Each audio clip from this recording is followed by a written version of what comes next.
Okay, I think we're pretty much set.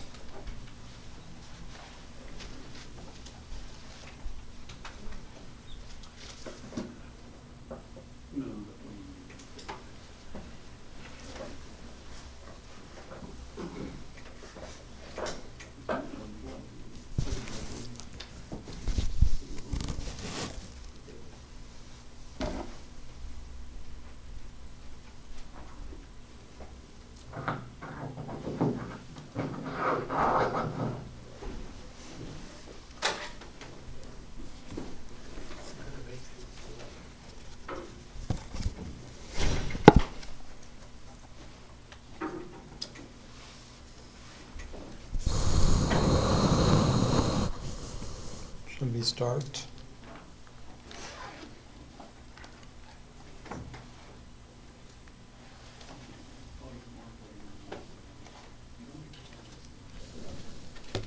Om Sahana Vavatu Sahanao Bhunaktu Sahaviryam Karavavahai Tejasvinavadhitamastu ma Vidvishavahai. Om Shanti Shanti Shanti. I was thinking of starting the Gita Dhyanam from this week, but we'll postpone it by another week when we start the chapter 7. I think that will be the right time. So we will continue on.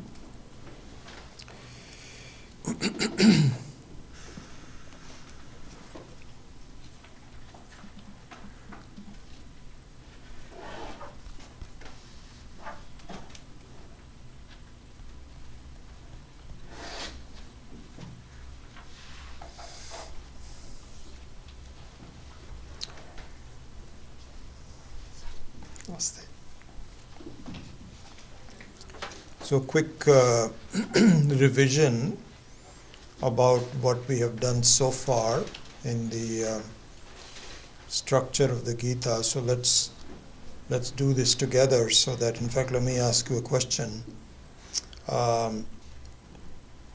So if you can, someone can tell me what was the main objective of the first chapter of the Gita? Anyone? To get things started before you warm up, the first chapter of the Gita is to set up the context of the war between the good and the bad, and also the conflict in the mind of a good person. So the character of Arjuna was carefully constructed to highlight the fact that sometimes doing things right does not give you happiness completely. You still have questions in your life. It is very clear that if you're not a good person, then all you need to do is to correct your behavior and life will become better. No question about that. That's obvious.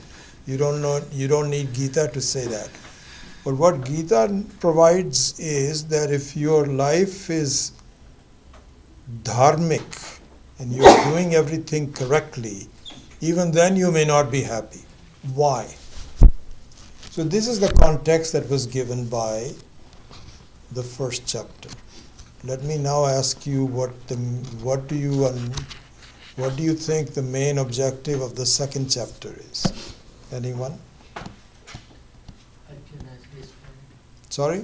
Arjuna's disappointment. It started with Arjuna's enunciation of his sorrow. But more than that, what is the main character of the second chapter? It's a summary of all of it. Exactly. It is the summary of the entire teaching. Because there, as you know, the two main tools that we have in our life are to do karma and to know jnanam. So these are the two main, we have lots of other tools that we have, but these are the two main tools given to us by Ishvara.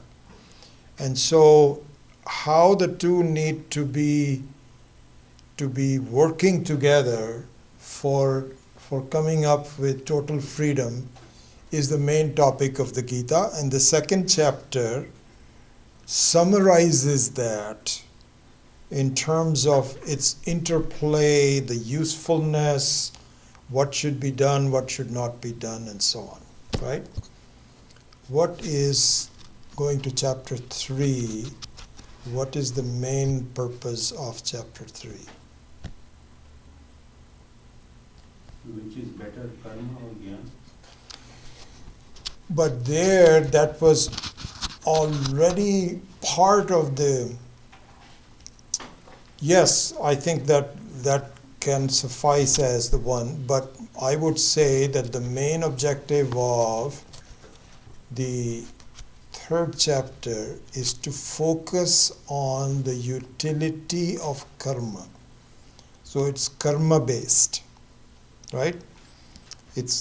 So the question on which is better is part of it, but the main focus, not the entire focus, but the main focus of the third chapter is the utility of karma, and therefore to turn karma into karma yoga.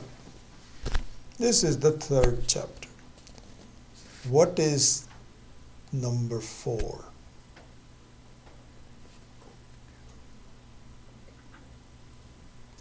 So the focus of the number 4 is, and number 5, both of them, 4 and 5 as a group, is to focus on jnanam, knowledge. So number 2 was a summary. Number 3 was pinpointing the utility of karma.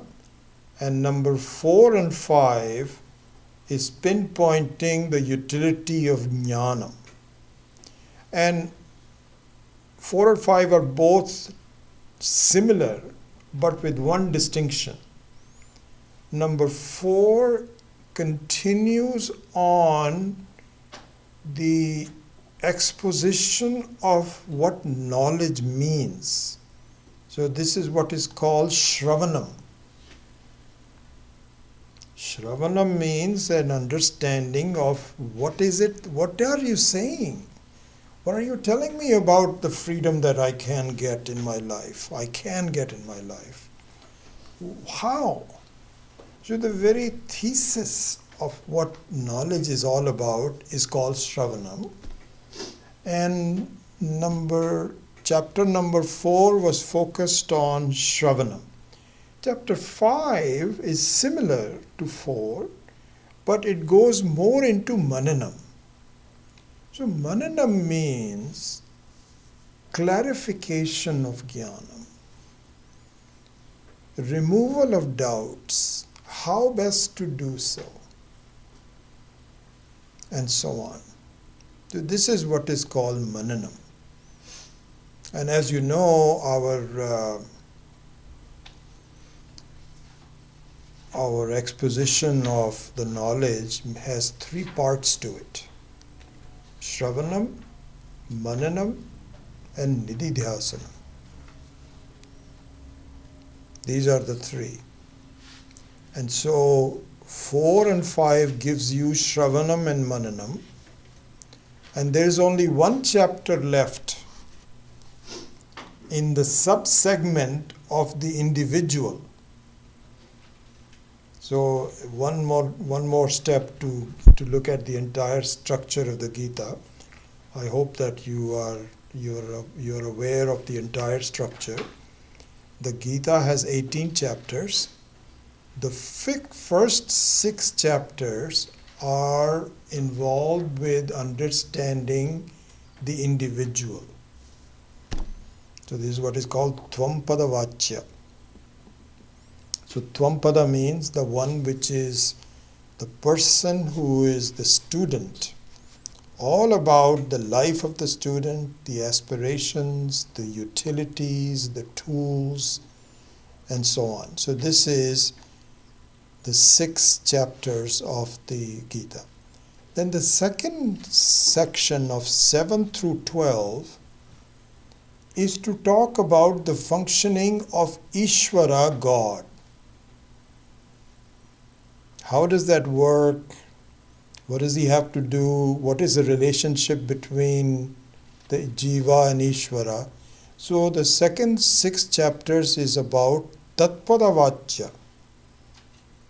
The last 6 chapters is to show the identity of the intrinsic parts of the individual and Ishvara. So this is what is called Asipada, Tat Tvamasi. So Tvam is the first 6, Tat is the second 6, and Asi is the last 6. What do you mean by an identity? So there the main focus is that you have to be able to distinguish the intrinsic from the incidental. So just like, for example, a wave of an ocean and the entire ocean, the incidental parts are different. The Pacific Ocean is huge, the wave is a very small one, but the intrinsic part of both of them is water. This is similar. Something like that is the focus of the third set of the 6th of the 18 chapters. Anyway, coming back to the first 6. The first 6 have a complete exposition about the human being, and it ends with the 6th chapter, which by our definition is based on Nididhyasana. So again, second chapter is the overall. The second chapter and the 18th chapter both is the summary of the entire Gita. Ishvara, Jiva, Jnanam, Karma, relationships, etc. Everything. Then number 3 is about Karma. Number 4 is about the Shravanam part of Jnanam. Number 5 is the Mananam part of Jnanam. And what remains now, which we will do today, is the Nididhyasanam part of the Jnanam. So Nididhyasanam part of the Jnanam means that it has to be meditated on. So this is the utility about meditation. So this chapter is called Dhyana Yoga. So Dhyana Yoga means a chapter of the yoga of meditation. So let's go into it. So the first thing to see here, that in the teaching of Vedanta, meditation is not considered to be an independent source of knowledge and freedom. In other words, you cannot just, this is the reason why meditation is the last chapter of this segment of 6 chapters, not the first one. If it was an independent one, you could go straight away into meditation without the discussion of karma and jnanam and so on and so forth. But you don't. There is a reason for it. And we will go into the reasons in more detail even today itself. But this is the first thing to be considered, is that, in fact, I think I have this here somewhere. Yeah, I'll come to it in a minute. So what meditation consists of is a clear enunciation, clarification of what to meditate on.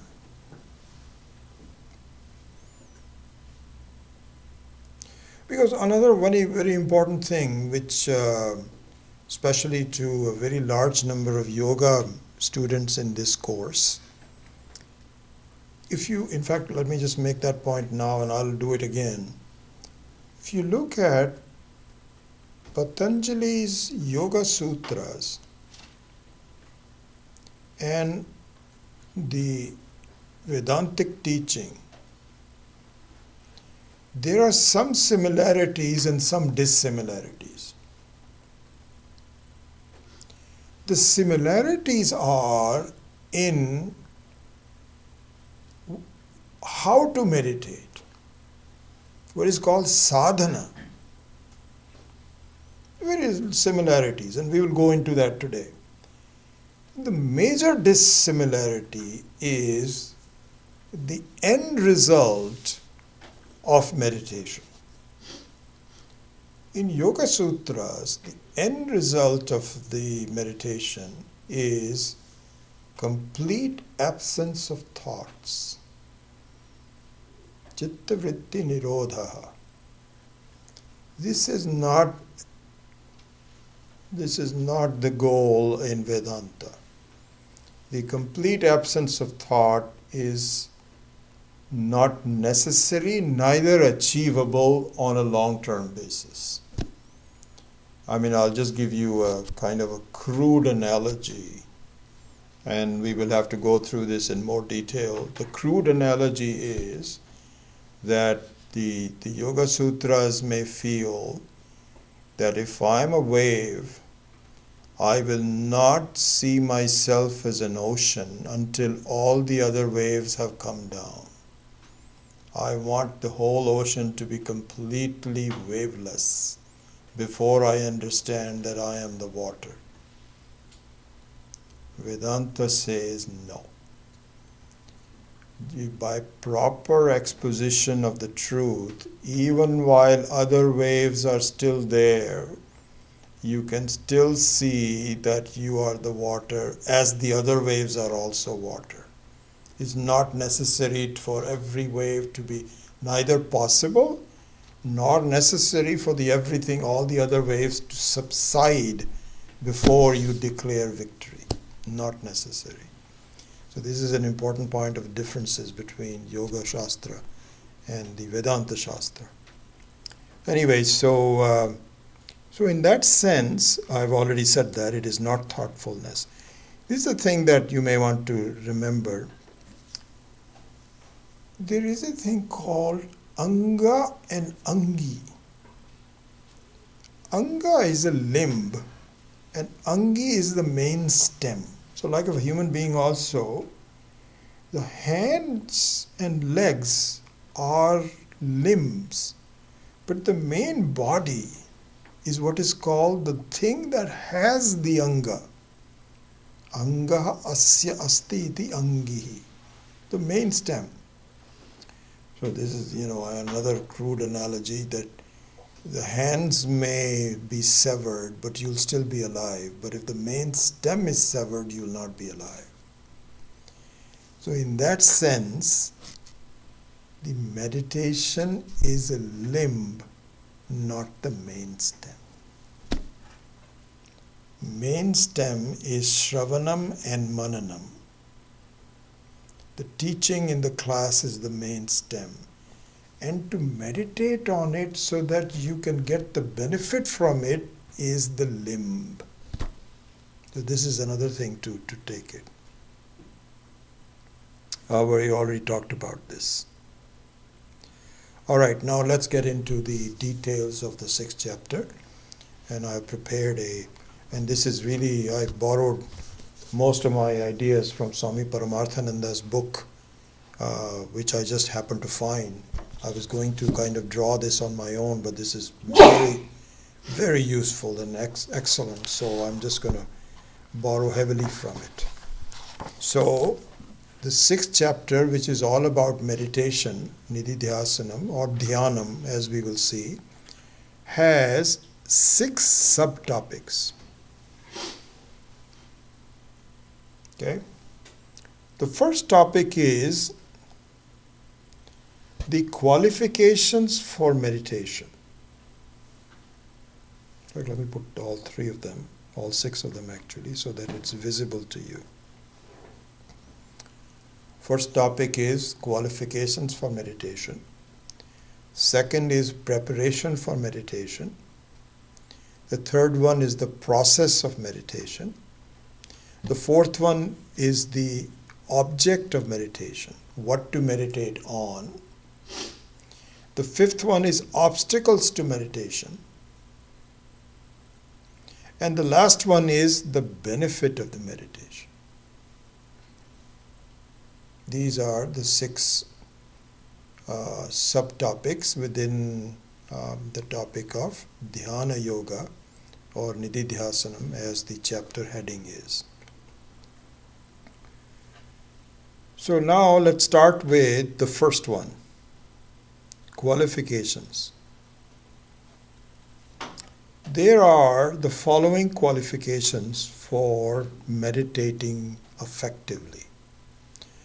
So what it means is that if you do not have these qualities, then it won't work for you. You'll be wasting your time and so on. So the first one is what is called samatvam. So here I won't go into the details of the chapter with you, but I'm just going to summarize the conceptual aspect of this. So the first one is, it's called equanimity in transactions. What does it really mean? What it means is that if your life consists of strong reactions to things, being upset about some things, and be bothered by it, chances are that you will not be able to meditate. Swami Paramarthananda gave this example in his some other classes, I don't remember where. Beautiful example. He said, suppose there is a person who takes, in these days Uber or Lyft, but in those days an auto rickshaw in Chennai. And there is some disagreement between, this is what happens in India, people always say, you did not take the shortest route, you went around just because you thought that I didn't know, and you overcharged me. The person says, sir, there was too much traffic, I didn't do this. So now, assuming there is a dispute.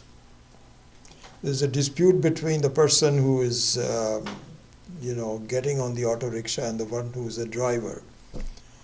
And sometimes if there is a disagreement, you say, it's an extra rupee, I let him, the people with good disposition, he says, he's a poor person, why do I need to quarrel with him? Let him make the money, it's okay. But suppose you have the disposition and he says, no, you have wronged me. And then, of course, in India what happens is then it gets physical. Because there's no police or anything. You cannot take it to courts. Courts are already overburdened. So you just get into fisticuffs. And now, what are you doing? You are arriving at the meditations for meditation. What will you be doing meditating on? You'll be worrying about that guy, I tell you, I'm never going to go with him again. So this is what is called samatvam. Samatvam means that yes, there are ups and downs. We're not saying, but you just have to normalize it. And I don't know if, one other thing. The reason why doesn't have one samatvam, why doesn't have equanimity?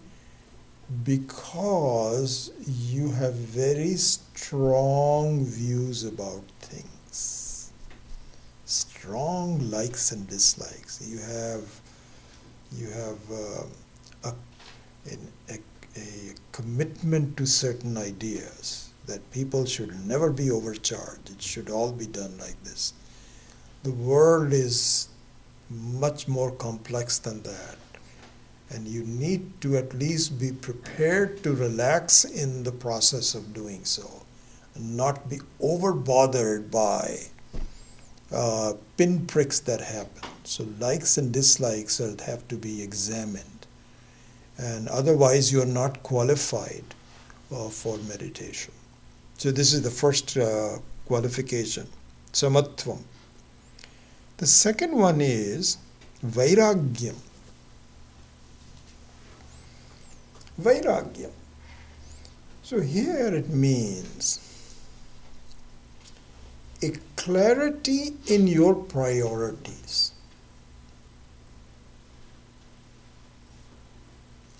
And in the recent talks by Swami Tattvavidananda ji, and especially the ones that he gave here in the midday talks, there was one question, and I referred to it in my closing remarks on this point. There was a question about a very typical question that comes in, which is that, the teaching of Vedanta seems to resonate with me. I like it, and there is some substance in it, and I have a good feeling about it, and I want to do it. But why doesn't it last? How come if I go outside the class, then everything is kind of thrown out of the window as though it didn't happen at all? And it's not as though I don't want to look at it, but it just so happens that in the running of my life, it diminishes in its importance. Why? This was the question. I think Swamiji answered it very well. I have heard the same thing from others, and it's really starting to take hold on my own life also. And what he said was, you have not learned to love it yet. Because he gave the opposite example to that. He said, something that you love, will you ever have a question? Why am I spending so much time on this? Will you have a question that, why do I forget to love? Because it's very possible that, supposing you have, it usually happens when we are, for example, in love with a person, or we have newly married, or that we have a new child. Not a new child, but a child that has now 2 or 3 years old. We are thinking about that person all the time. And we are in love with that person. And it could be that you have some work to do. You're busy with some other things. But in the background, you always have a love for that person. There, this question doesn't come up. So therefore, it means your priorities have not yet come to a point where you think this is important. And when will love occur? We don't know.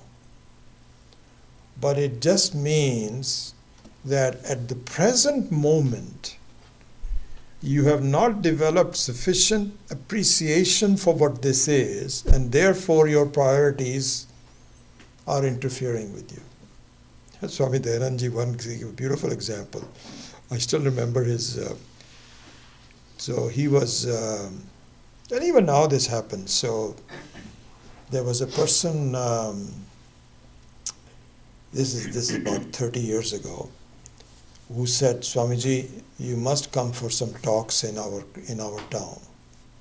So Swamiji said, it will be, I don't know if I can or not, but I'll try my best. Do you have some students? And he says, yes, we have lots of people and they're all waiting for you, and you kindly come, and so on and so forth. This is an actual fact. This is what happened. So Swamiji came, Swami Dayananji, and started the talks. Then this person who requested him to come received him at the airport. On the way to the airport, this person says to Swamiji, Swamiji, I just want to let you know that your first class today, I will not be there. Because I have a previous commitment that I cannot get rid of. And I'm very sorry, I would have loved to be there, but I just cannot do that. Swami said, it's okay, it happened, it's all right, it's, no problem. And by the way, the third and fourth class, there's all about 5 classes altogether. I'm also not going to be there. He said, what's the problem with the third and fourth class? Swamiji, I had another trip that was planned previously. Swamiji says, he is the person who called me. He's missing class number 1, number 3, and number 4. What do I do about this? That means their priorities are not clear. There is, there's very clear.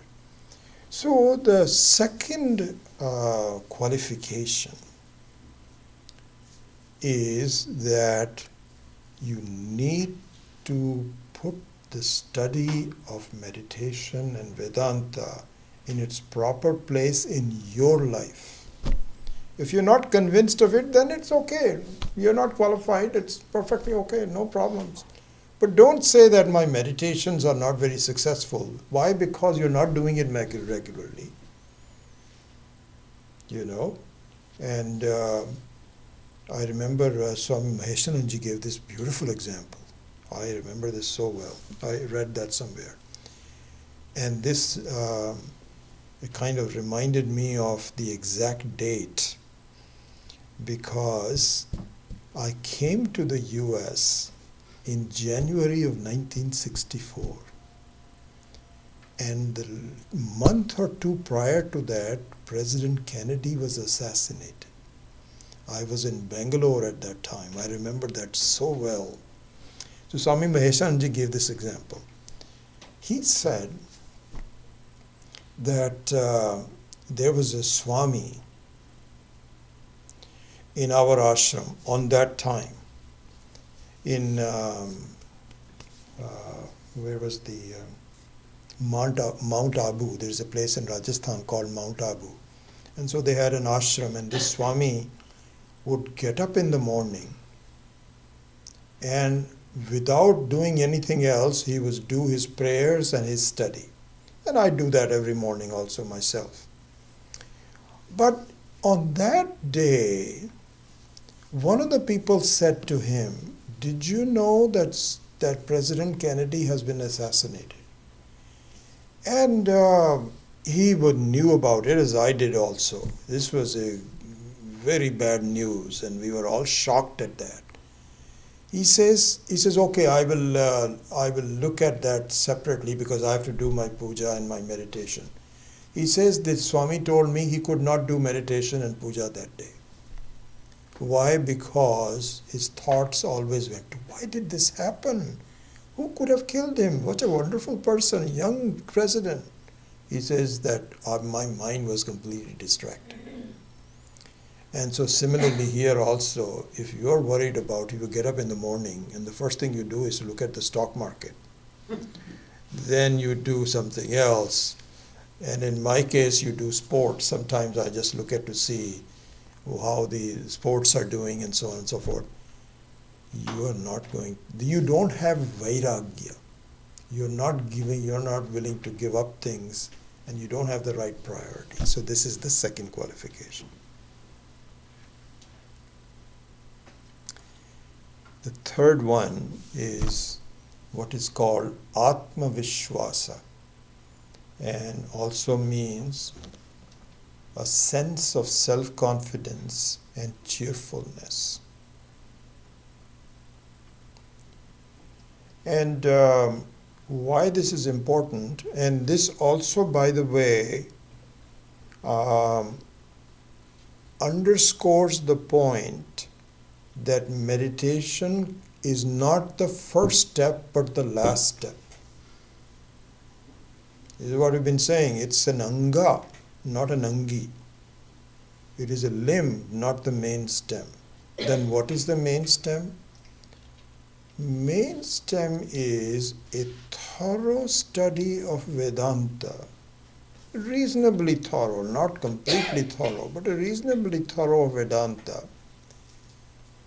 in which the presence of Ishvara, God, is brought out very clearly in your life. very clearly. And you know it pretty much. So you don't feel alone in your life.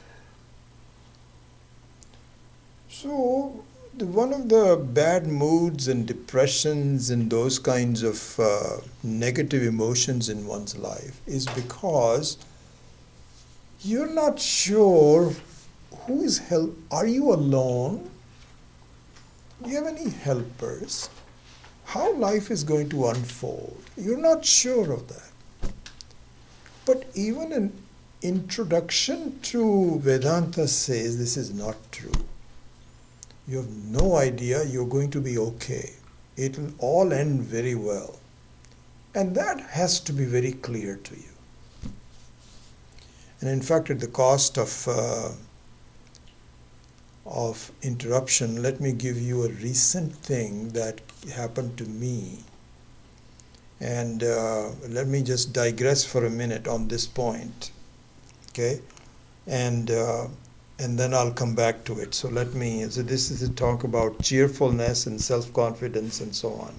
So I'm going to so listen to this. This is a very interesting thing.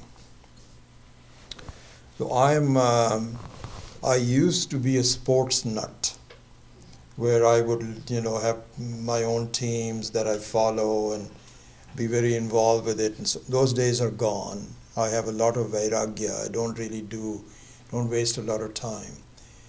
But the one thing I enjoy is each one of these teams, when you look at Warriors or 49ers or the Giants, they consist of a number of people that form the team and the number of people who are new to it, who are doing well, training well, some who are disappointments.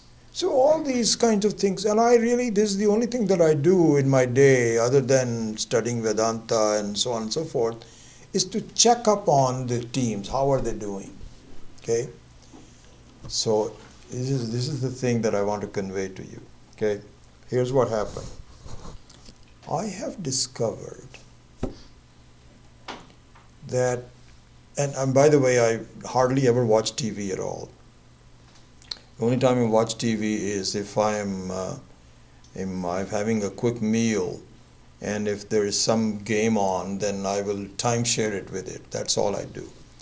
For the last year or so, what I've been doing is I find out what the result of the game was before I start watching it.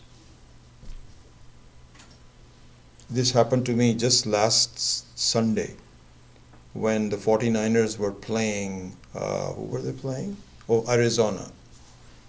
They were playing Arizona, and they won 36-26. Okay, so I think I was at Swamiji's talks, I think. Anyway, so by the time I got home, it was 4 o'clock, and I found out that they had won. Okay, now a lot of people will tell you, why watch the game if you've already known who has won? Yeah, I hear this all the time. Why watch the game? Because the fun is to really see what is going to happen next. I have come to disagree with that. I'll tell you why. I watched the game. This is the second or third time I've done it. And I've quickly gone through. First of all, you don't have to look at commercials. That is one thing. More important than that, the outcome is known to me. But I am not interested in the outcome. I want to know how some of the players that I'm interested in played in there or not. Did they pass? Was the running game okay? And so on. And don't tell me that is not enjoyable. It is very enjoyable. Why am I pointing all this out? Here is the reason. In the self-confidence and cheerfulness and Atma Vishwasa, what happens is, through Shravanam and Mananam, it becomes clear, should become clear, that I am going to be okay. My life is not uncertain. The end is going to be very well received. It should become clear. This is exactly what the teaching is on. It's as though you know the results of the game. So will you say that life is no longer worth living? That now I know that it's going to be okay? No. How is it going to be okay? How it is? When I watched the game quickly, they were actually losing up until the last minute. And these guys scored a touchdown to make it 30-26, and then the last 6 were just... It was very enjoyable to me. So don't tell me that life loses its interest if you know how well it's going to end. No. This is the result of knowing ahead of time that my life will end as a comedy. In the meantime, there may be how I get there, I don't know yet. This is the fun of doing it. But this uncertainty of whether my team is going to win or not is no longer there. I have discovered this to be, I don't come up with any original ideas. This one may be a pretty original one in terms of the sports analogy, because I have really seen that in my own life. It is very useful. Anyway, this is a qualification of number C, which is called a sense of cheerfulness, that I think everything is going to turn out okay. Even though there may not be okay right now, I'm still struggling, there's a lot of issues I have to deal with and so on. But if I keep at it, I'll be okay. Anyway, so that is we're done with the qualifications. So those are the 3 points: Samatvam, Vairagyam, and Atma Vishwasa. Okay? Let's go to the second one, which is preparation. So the preparation for meditation has 2 parts to it. One is physical and the other one is mental. And in terms of physical, we have actually gone through this in 1 or twice that we have done, but let me go through it again. So one aspect of the physical is, look at all aspects of the physical. One is that it should be done in seclusion. If we have a class, everybody meditates together, that's nice, but not necessary. The best thing is to choose your own place, and not a very noisy place if possible. Get up earlier in the morning. I remember when I was very busy in the household, my children were young, and it was important for me to be there in the morning to take them to school or something. And then I would just get up an hour earlier. I had, beginning it was a little hard, but I'd get up at 5 o'clock, and I have to go to work, but before that I would take the kids to school, but for half hour or so I would have the place to myself. So seclusion is an important one. Right ambience. And so this is the reason they say that have a portion of the home which is nice and pleasant, and you can sit there with a chair. Anyway, all of this, nothing much to do that. Then focus on the asana, the pose, and we've already seen that it should be a mixture between being able to maintain it for the time of the meditation, and also not become too sleepy. We'll check into that later on. There's some other things. Then sense organs. See how the sense organs, like the organs of touch, and the most important one is eyes and ears. They are withdrawn to yourself, and they are not working independently of you. They are under your supervision. And so a sense of control over the sense organ is a good, important physical thing. And then finally, this is very important because breathing and mental and mind are connected. And I remember this, there was a father of a friend of mine who has passed away since then. He was a big businessman, and he was a book publisher in India, Mr. Advani. And this is a number of years ago, but 25 years ago, he gave me this advice. He says, this is what I do in my business. He says, I'm in Mumbai and there's so much action going on and so much good and bad and so on. He says, I have resolved once every hour, I close my eyes for 1 to 5 minutes and just concentrate on my breathing. Not a very complex pranayama and so on, but just normal, lengthy, equal inside and outside breathing. And if there is a knock on the door or something, I don't respond to it. If there's a telephone, I don't respond to it. And he says after 3 or 4 minutes, I then go back to my work. He says, this as I've been doing all my life. People also know it, and he says that is the best thing that I've done, all because of breathing. And so one of the physical preparations for nididhyasanam is to be aware of, and the one that I like the most about breathing, which I think I've told you that before also, but it's worth repeating. In observing the breath, I think it is the easiest to see the presence of Ishvara in my life. Easiest.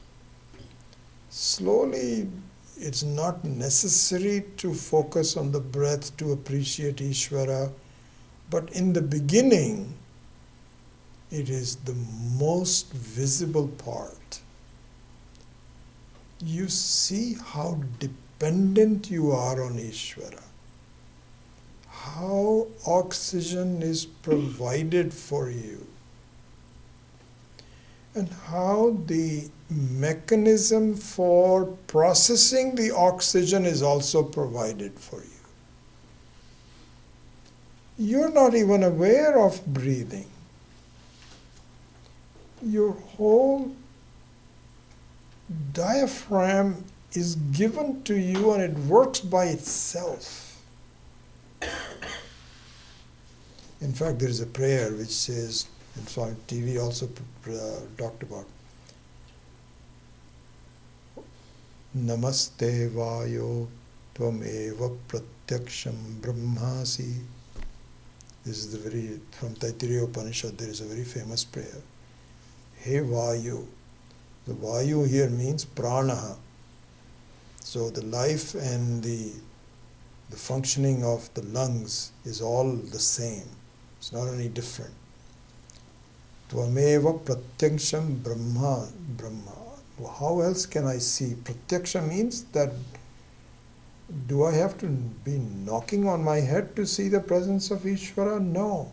Don't you see it right there in front of you, sustaining you, making you alive?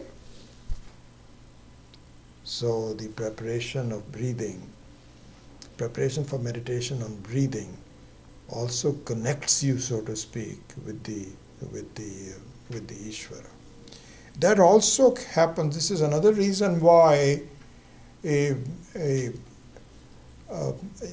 think if you remember the last 2 classes we went through this, remember the topic of yajna that we took, the different kind of yajnas. Do you in fact, I think I have it in the notes somewhere. You remember what the definition of yajna was? Yajna was discipline, there were two components of yajna. One was discipline, like for example fasting. This is called, some I forget the name of it. This is fasting is a yajna. Now, if fasting is being done for your own body, let me give you another example. I've got both of them. Let's you go to the gym to work out. And if you go to the gym, the one that I go to, it is amazing how much pain and suffering people go through on their body just to build their own muscles. I'm amazed. I said, if you put the same amount of pain in the studying, you will be far ahead. But that's besides the point. Yajna means discipline plus an appreciation for Ishvara. Without Ishvara, it becomes merely exercise. Even tapas, like fasting. But tapas fasting is usually bringing in some outside elements to it. Anyway, that's a separate point. But what I'm saying with respect to this is that breathing by itself may be healthy, but breathing, when you bring in Ishvara into your life, is enormously useful.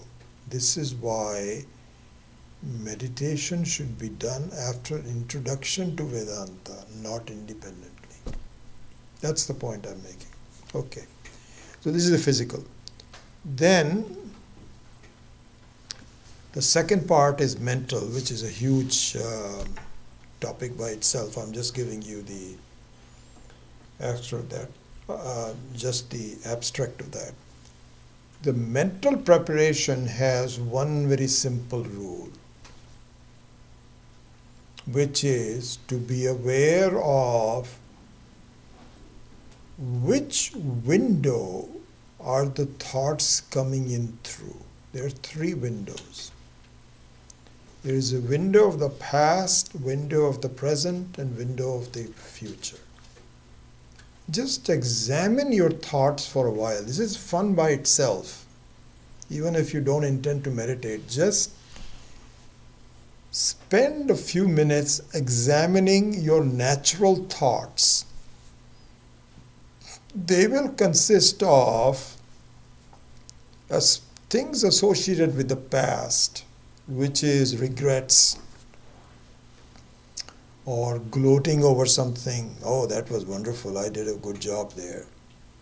Or beating yourself over the head and saying, I wish I had done that, darn it, why couldn't I have done this?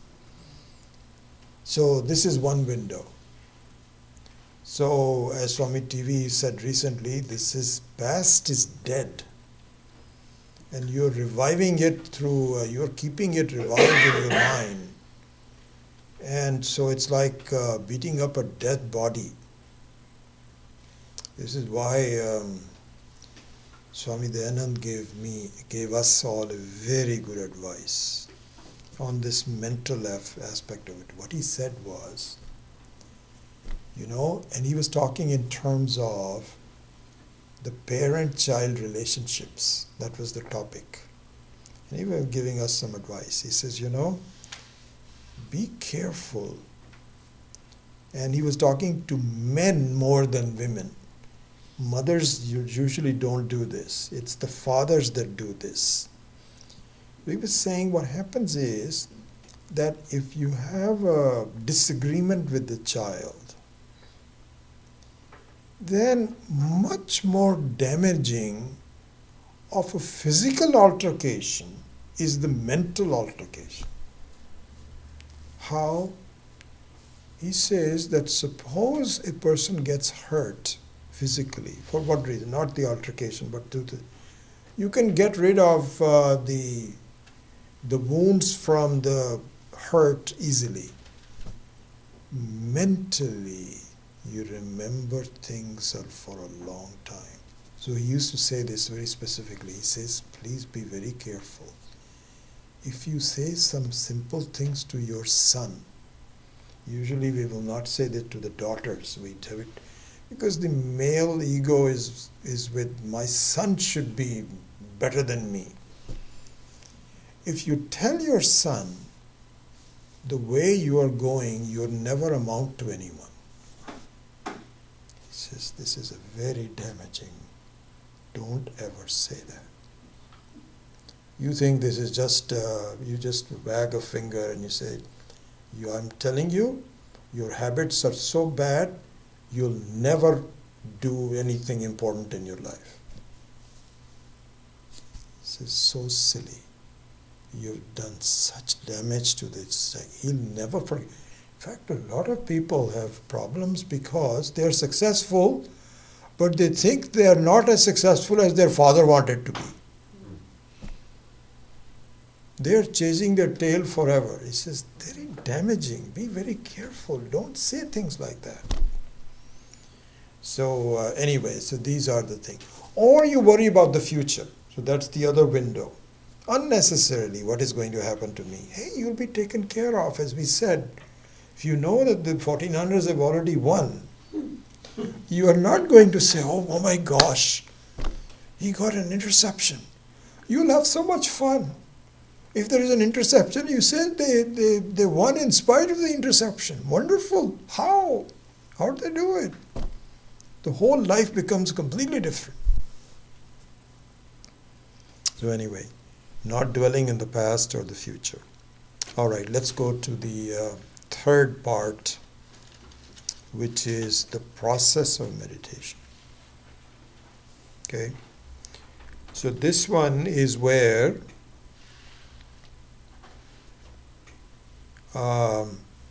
the comparisons with the Yoga Sutra, yogic meditation and the Vedantic meditation comes to hand. And as I said earlier, the sadhana, the process itself is very similar. The end result is different, but the process is very similar. Okay? And so, three basic ones. One is to, and one thing I avoid using the word is concentration. We don't even use the word concentration because it is a negative connotation. It means that I have to concentrate. The much better way is absorption. It's like exactly going back to, that answer that Swami TV gave about the love and the priorities. Remember, we were talking about that earlier.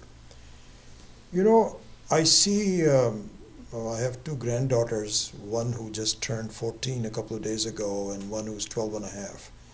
And they're very good readers. They read a lot. Nowadays, of course, they're getting distracted because they both have now iPads and they watch this, that, or the other. But anyway, they're still good readers. And I find them once in a while so absorbed that if you ask them, Arya, what would you like to have for breakfast? She's not listening to you. She is so absorbed in what she's reading. It's a wonderful thing.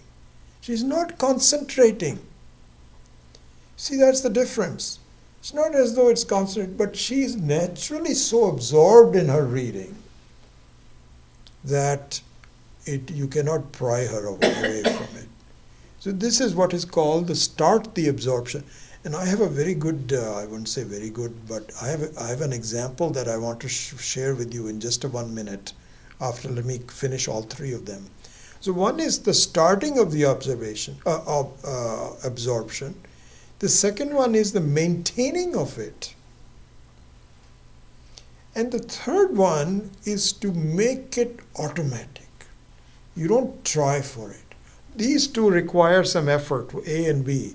But the third one is if you do it often enough, it becomes an autopilot. And this is not the example I was going to give you, but another example crosses my mind.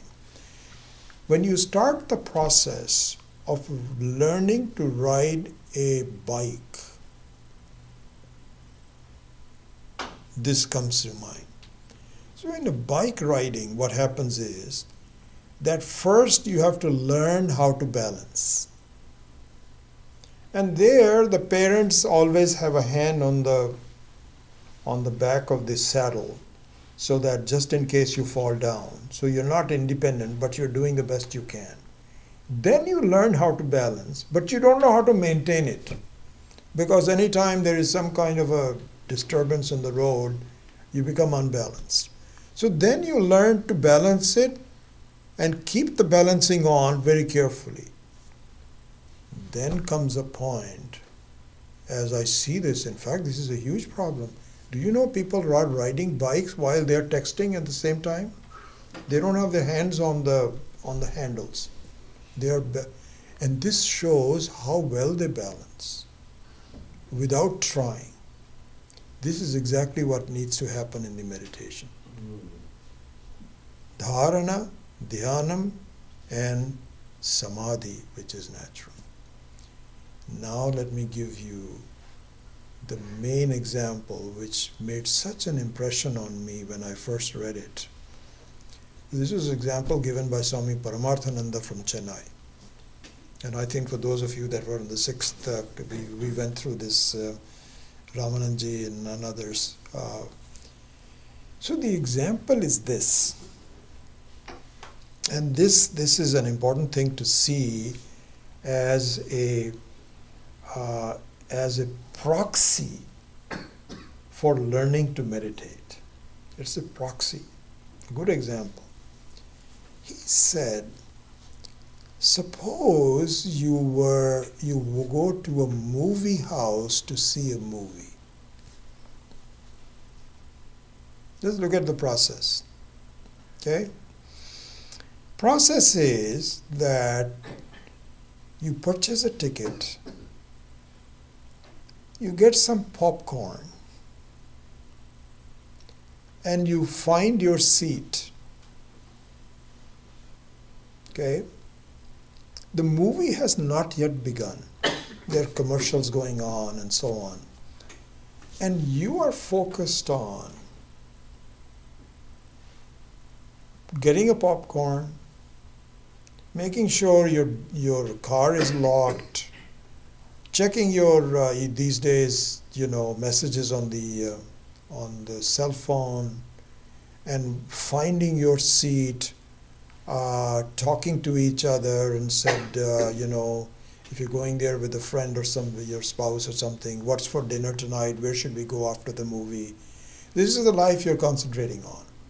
Then you sit down. One by one, you disassociate yourself with all the things that you walked in with. Okay? You're not thinking about the car anymore. You've already discussed about the dinner. You're not talking about that. You find your seat, and the only thing you're aware of is who am I sitting next to. And making sure that you're comfortable and so on and so forth. Commercials have started, and the movie hasn't started yet. So your self-identity to that point is that of a awareful human being with a surrounded life. This is how you're walking in. Okay? Now the movie starts. When the movie starts, your self-identity as a moviegoer is still intact. I am such and such, and I'm watching this movie. Okay? So, and you are perhaps examining the movie, examining who the first few scenes come up, and you're not sure. You're trying to figure out what the connection is. Why are they showing me this scene? In other words, you're looking at the movie as an object. You are separate from it. Your identity is that of a human being, functioning human being, a moviegoer. That identity is very much present, and you are still looking at the movie as an object. Then, if the movie is good, you get absorbed in the plot of the movie. Here's what happens. You start your identity as a moviegoer starts to recede, and your identity with one or more of the movie actors increases. And if the movie is really good, you are so absorbed in the plot of the movie that your identity as a moviegoer is gone. In fact, if something happens to the people that you are involved with, then your tears also come out. If something happens, then you are also affected by it. You also become part of the movie. This is the example.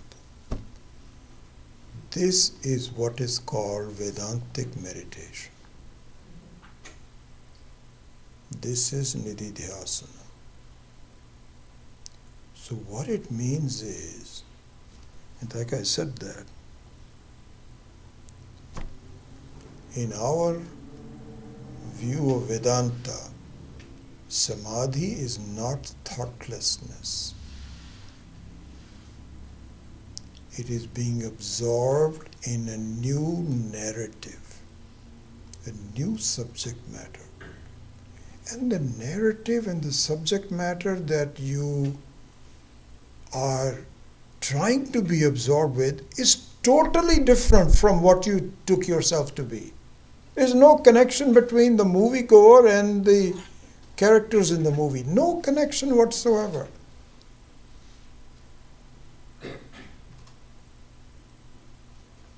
So this is exactly what the Nididhyasana is all about. Beautiful example. And so from that perspective, you can look at the process in a very similar way. So for example, start the absorption means what? That means that you are now no longer thinking about whether you locked your car or not. Your popcorn is also, you're not thinking about it. Maybe you're just unconsciously eating it. You know that everybody else is okay, your companion is okay, you're okay. And so slowly you disregard that. And then you start to maintain with effort. So in what happens in my case is, this is my wife's common complaint is that I never go to movies with her. I will ask her, so what is it all about? She says, I don't know. Everybody thinks very highly of it, let's just go. And I said, no, I'm not going there until you tell me. And one of the telltale signs that I'm really not enjoying the movie is when I look at my Fitbit watch to see what time it is. And she's looking at me and she says, oh my God. She may be enjoying it, but I can't relate to it. It means I cannot maintain my absorption. My self-identity is still there as a moviegoer, whereas she may have really identified with it. So this is the process in terms of, I think this to me was really the beautiful example that Swami Paramarthananda gave. So this is exactly what happens is that there is a narrative which will be presented by Vedanta that should become so compelling and that you would want to relate to it. And it has nothing to do with your current identity. Totally different. But it has to be presented.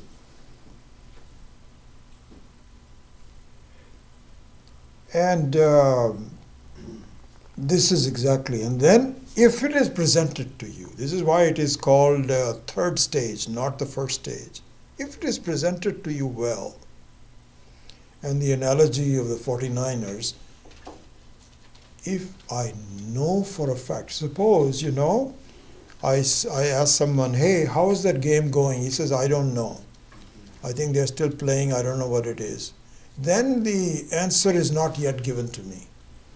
But if I look at my cell phone and I saw that the 49ers won, for sure, then I'm done with.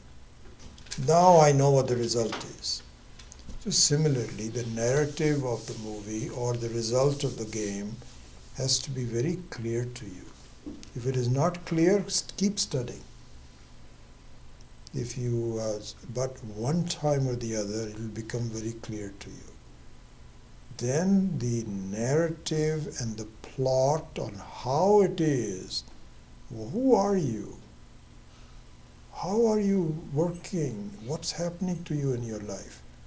I would give you another interesting analogy.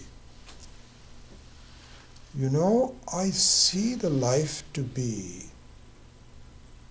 a complex three-dimensional puzzle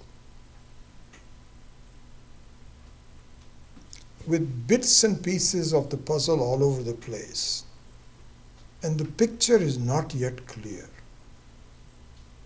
And Shravanam and Mananam is the process of putting the pieces together. And some pieces fit well, but the whole picture is not yet clear. This is the section of the house. I can see there is a house in the picture. But what does it have to do with the whole is not yet clear. But if you keep working on it, putting the pieces together, with the help of the teaching and Shastra and so on, a picture starts to emerge. And the whole picture doesn't have to be complete, but a picture starts to emerge. Then things accelerate. Oh, there's a house here. Oh, this one belongs to this person. This is a horse on the other side. Oh yeah, this is a tail of the horse. Oh, so I can see this is the picture of a village. Like this, you will see that a picture of life emerges for you, where all the pieces fit very nicely. And so then you get, it's like being absorbed in making the crossword puzzle work. Something like that happens. Anyway, so the process of the meditation, the third step in the is something like this. This is how it is done. Then let's go to the fourth one.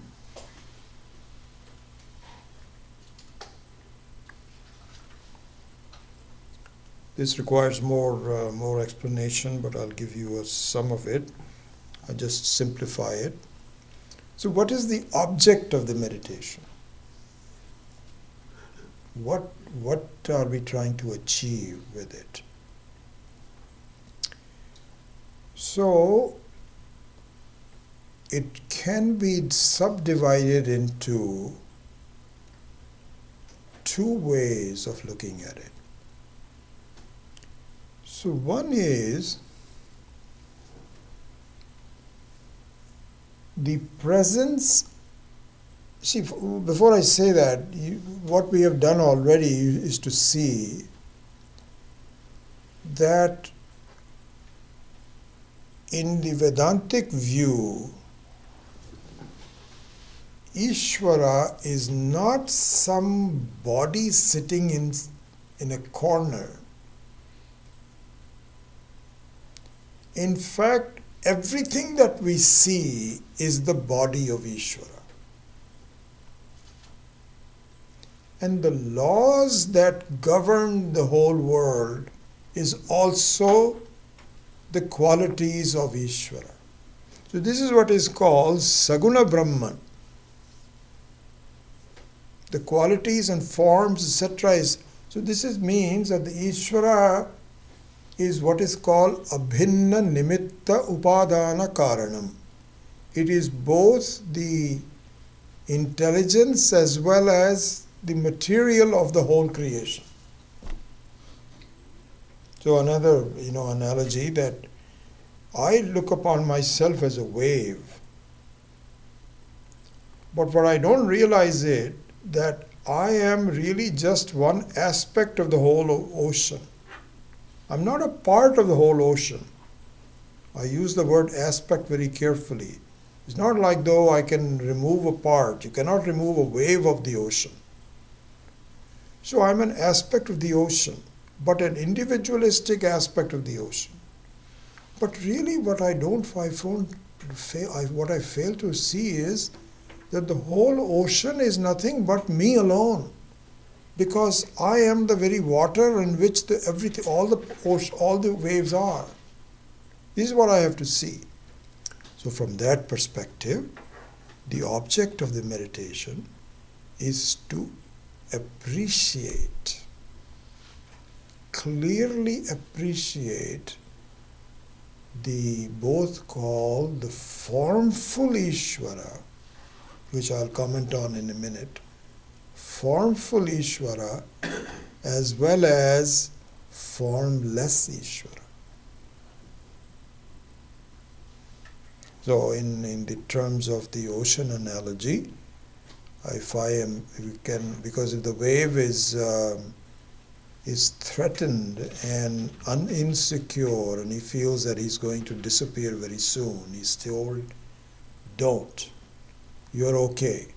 Why? Because your individual form may disappear, which is incidental, but your content which is intrinsic to you, which is water, will never disappear because you are it. So the water is without the qualities and forms, and the waviness is with qualities and form. This is what is called Saguna Brahman and Nirguna Brahman. And A is essential for B. Until you get a good idea of the presence of Ishvara through its various laws. And in fact, this is what we were discussing in much more detail in the earlier class on Mandukya today, from Madhu Brahmana, that really all of the laws of Ishvara in terms of physical laws, chemical laws, biological laws, psychological laws, they're all the same common qualities throughout the whole creation. They apply to you and to the whole creation. And what Nididhyasana does is to see that, you can see that very clearly in your own quiet way, backed by all of the teaching that has already gone through. So this is the first step. And the second step is that you are an independent Sakshi.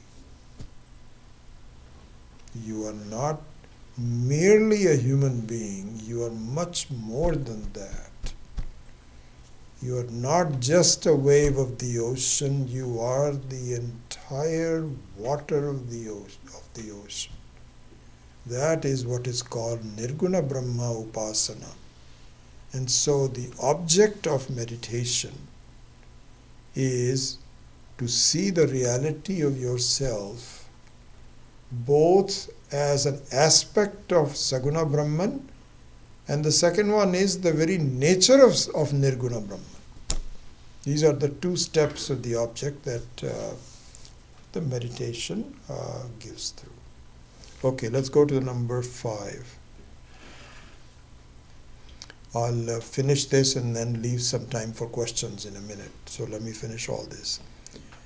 Obstacles to meditation. So one is, there are two basic types of obstacles. One is where, see now remember one thing, we are not talking about thoughtlessness. Because if it was thoughtlessness, then you will gain moksha when you are in deep sleep. You will be awake, but that doesn't happen.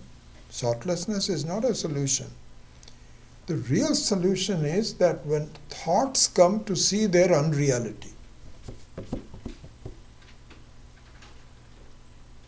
Be absorbed in that. We will go into that later on. So given that there are two obstacles to meditation. One on this side is what is called tamasic, where you're too sleepy, you cannot think, you cannot be absorbed. It's kind of like, I would give that analogy that suppose supposing you go to a movie and you fall asleep. You cannot enjoy you cannot be absorbed in the plot of the movie. You're just sitting there sleeping. So this is one side. And on that one, there are some remedies. For example, one of the common problems people have is that I want to meditate early in the morning. Okay, fine, good. So a lot of people do this. They get up early in the morning at 4 o'clock, 5 o'clock. The problem is they have not had enough sleep. They went to sleep until midnight, and then they wake up at 4 o'clock, and the body needs the sleep. And so meditation this is one of the common problems that happens. Because the moment you close your eyes, your body says, time to go to sleep. And you try open your eyes, this, that, or the other, nothing happens. Then you say, okay, forget it, not today. But this is one side. Also, by the way, and the same thing is meditating after a meal or being excessively tired. Because what happens is the laws of the natural laws have to be observed. If you are having a heavy meal, then your mind doesn't get enough oxygen because it is needed for your tummy to process all the food that you've eaten. And so it has to be rebalanced. So typically, so this is why, for example, we don't usually have Vedanta classes after a meal, because people can go to sleep. You don't get anything out of it. Meditation is the same way. So after a meal or excessive tiredness, then you should be resting. Anyway, those are the things. The second one is the other side. So one side was sleep and the other side is total wandering of the mind. And therefore then we see that the remedy for that is just learning to be absorbed. And we go back to the same thing that we talked earlier about priorities and so on. Also here, the importance of auto-suggestion is a good one. Swami Dayanand used to say that to us very much. And I think we may have done this when I did the practice for the meditation, which is the following. So this has two parts to it. Because you see what happens is your mind is protesting. When you sit down for meditation, your mind says, you together with your mind says, should we be doing this? Shouldn't we be having breakfast instead? And then you tell yourself, no, this is, my teacher told me I have to meditate and this is good. Are you sure? By the way, check your cell phone to see if there's any messages before you meditate. So all these things come up and so on and so forth. So one remedy is to tell your mind who is boss. So when these thoughts come up and says, listen, and the bossiness has to be a reasonable bossiness, by the way. You cannot say, shut up, because the mind will then become depressed. So what you have to do is to what is called sankalpa. Sankalpa means, says, listen, I know I want to have breakfast and I want to check my messages, but I want to keep this short. 15 minutes. During these 15 minutes, can I have your cooperation, please? So just don't say shut up or anything, but just say, be quiet. Let me do what I want to do. Is that okay? When you give this notice, Swami Dhananjay used to say that, it really works because you re-establish who is boss. And you keep the bossiness to be reasonable. Don't say for the next 2 hours I'm going to sit. Don't do that. Just start with 15 minutes. That's enough. Anyway, so that's the second remedy for doing this. This is a benefit which requires much more explanation, but I'll just mention it for now, and obviously we will talk about it subsequently, which is, I think this is what Swami TV also was talking about if you attended his classes, which is that our life consists of becoming. In fact, there is a saying in Hindi and Sanskrit also. So it says Bhava Sagar. You may, for those of you that know Hindi, will know this. It's called Bhava Sagar. What is Bhava Sagar? Bhava Sagar means the ocean of becoming. What does it mean? It means if you examine your life, examine how you're conducting your life, you will find there is a common element common to all of us, which is, I want to change and become something different. At the moment, all is not well with me, but if I did this, and this, I would be better. Okay, how long are you going to do that? I don't know how am I going to do that, but at this point, this is what I want to do. Okay? This is how your mind argues. So you go along with it and says, okay, all right, let's change. But you never ask at the end, were you satisfied? Have you become what you want to be? Because it never happens. Never happens. So you go to the next one, our life, the only thing that interrupts is death. And that also doesn't interrupt because that is just a momentary change before you take the next life. The whole life is nothing but a Bhava Sagar. And what the results of meditation is, you will find there is no reason to change. So this is what Swami TV was saying, not becoming but being what you are. But I don't like what I am. I know you're looking at the wrong thing. Let me give you a new narrative. And if you do that, you would just be desireless, you'll be happy where you are. This is the sense of freedom, contentment, also called Purnatvam.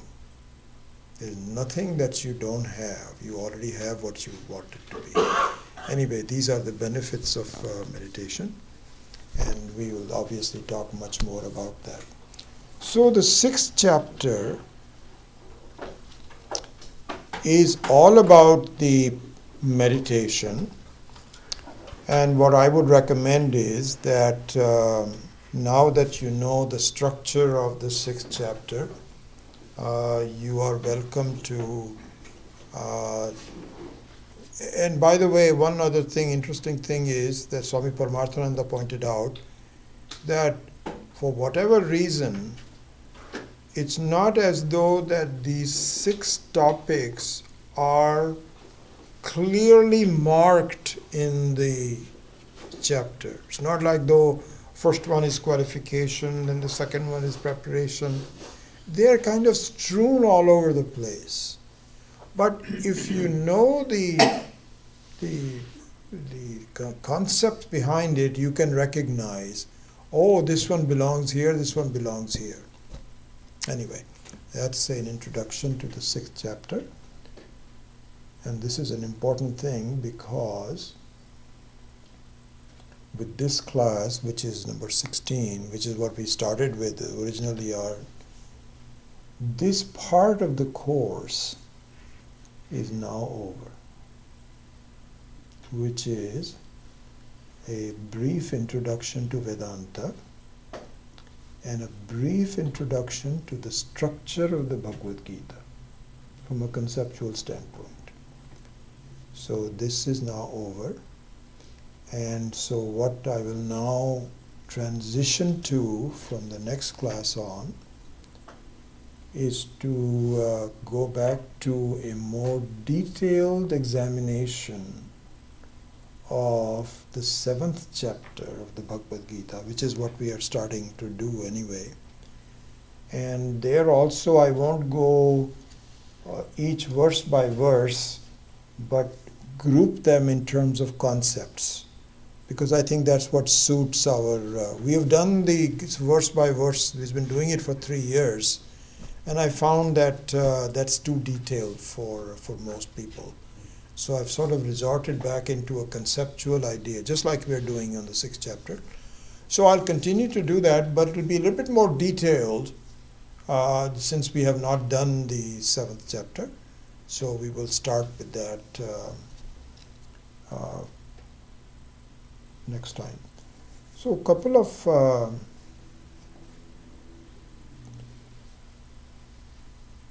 of suggestions for you. What I think, but I'm going to write an email to you to show this also.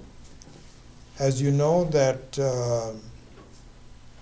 we have been writing down notes for all these classes.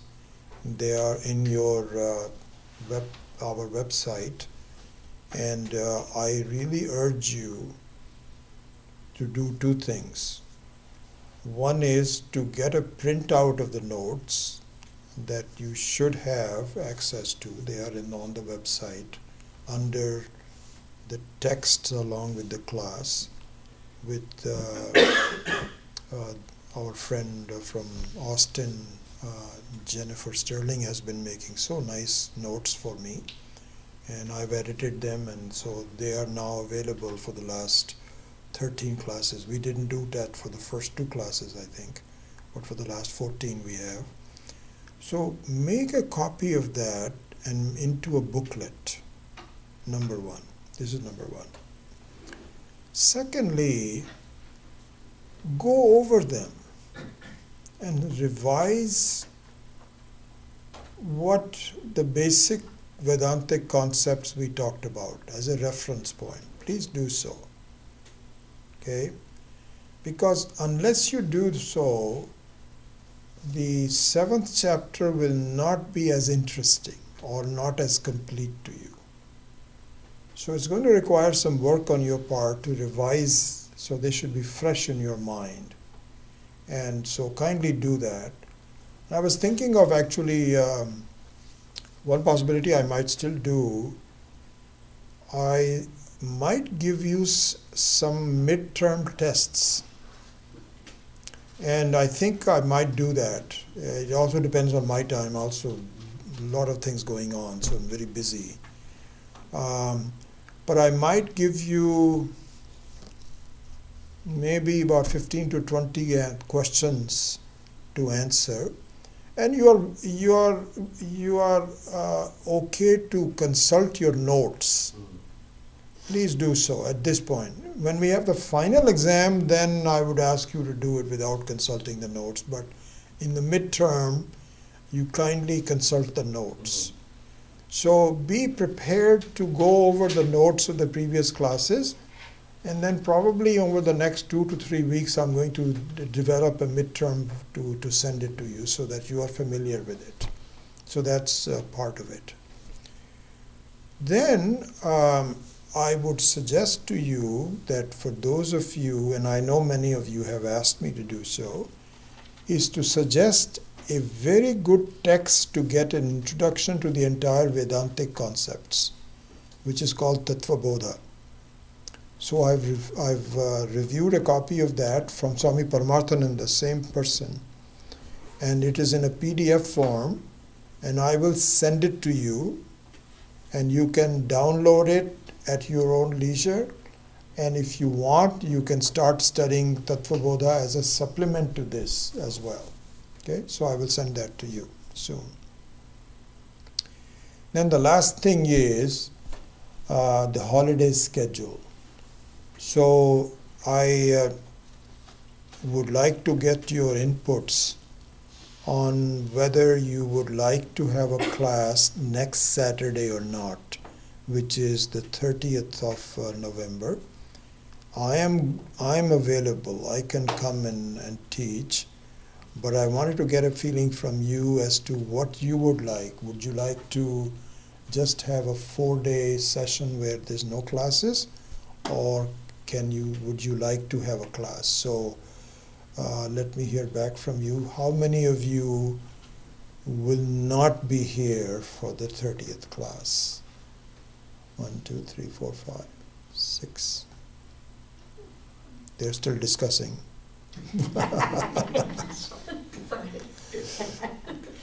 Okay. With several kids coming and going, so I'm not sure.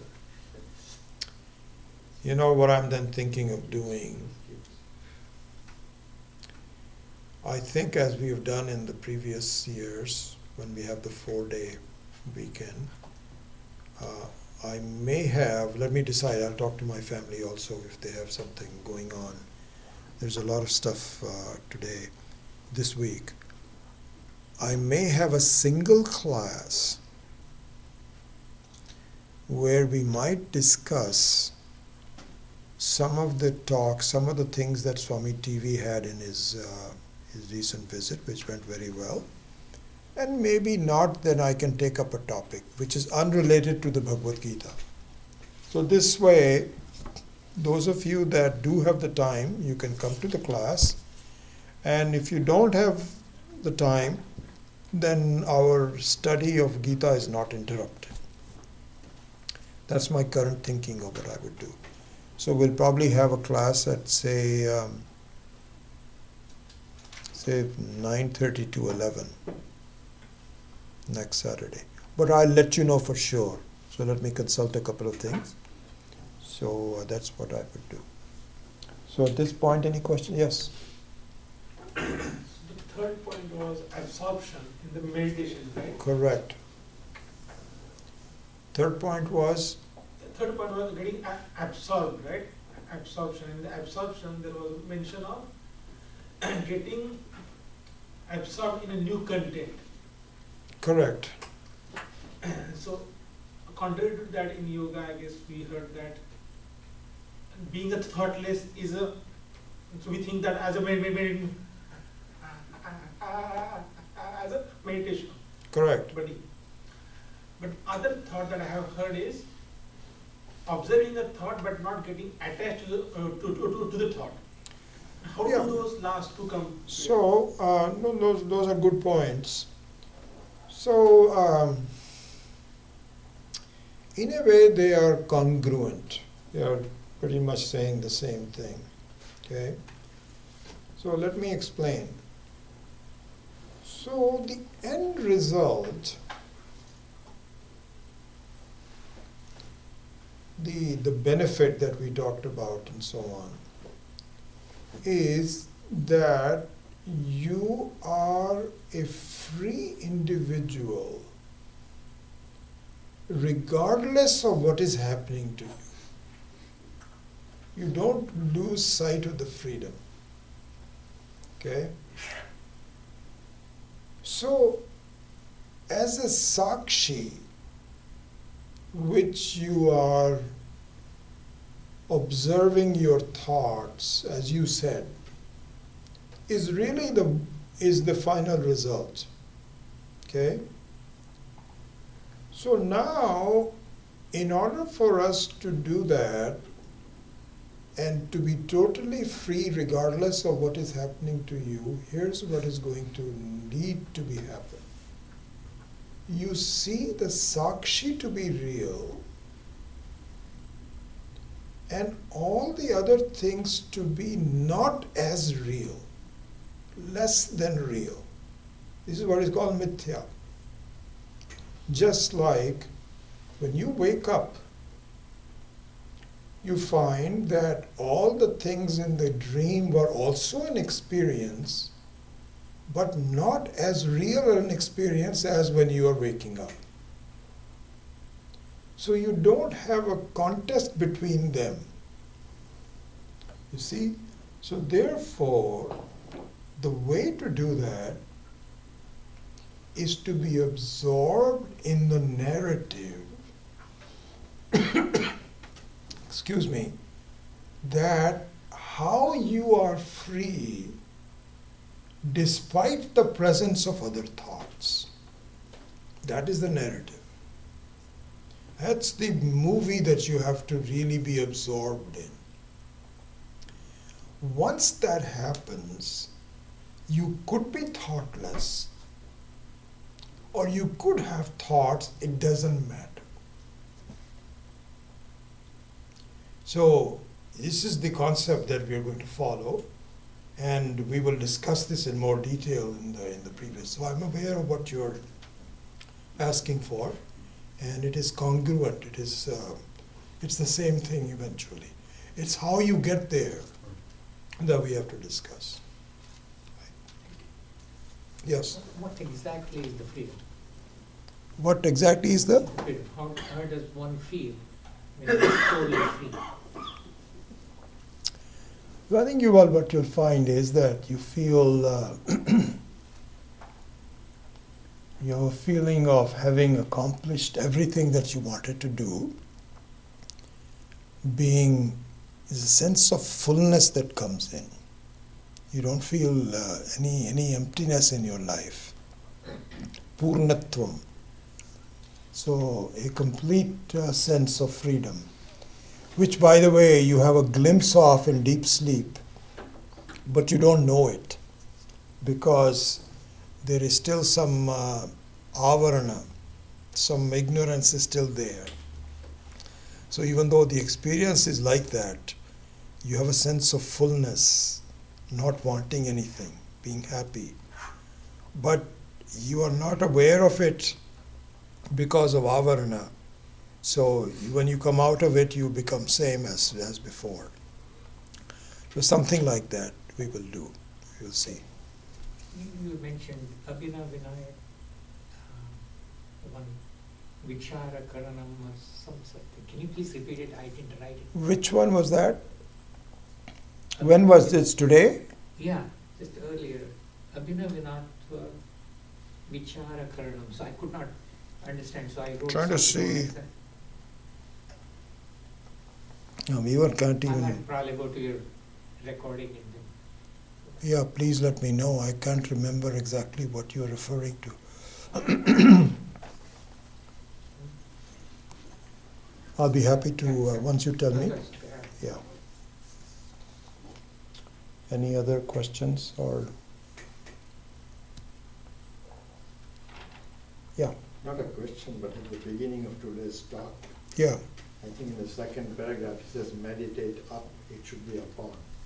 Oh, okay. Sorry. Meditate upon. Okay. I will make that correction. We'll probably hear from Jen anyway. She will let us know. All right. Very good. Thanks.